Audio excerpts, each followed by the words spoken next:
Global Sports News.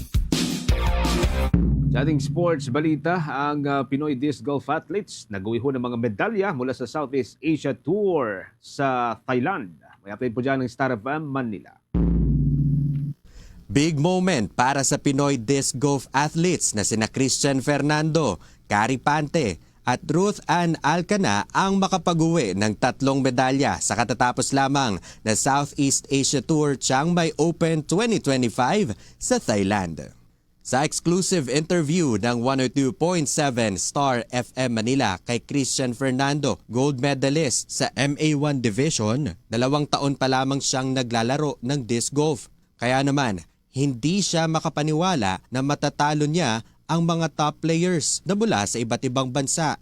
4 na taon pa lamang rin sa Pilipinas ang disc golf, kaya proud ito na maging isa sa mga nagtataguyod ng sport.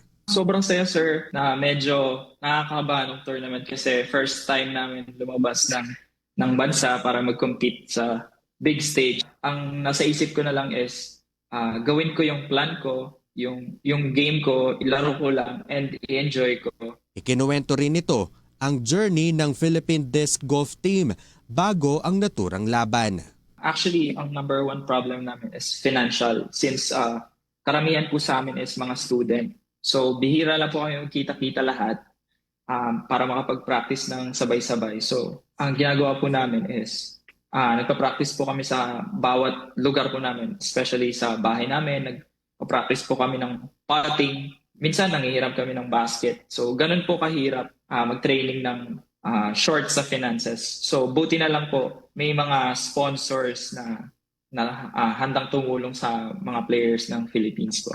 Samantala, wala naman itong pahinga dahil agad itong sasabak sa darating na March 16 para sa Manila March Madness Tournament at sa March 29 naman, inaugural tournament sa Batangas. Naghahanda na rin ang Philippine Disc Golf Team para sa 2025 SEA Games sa Bangkok, Thailand.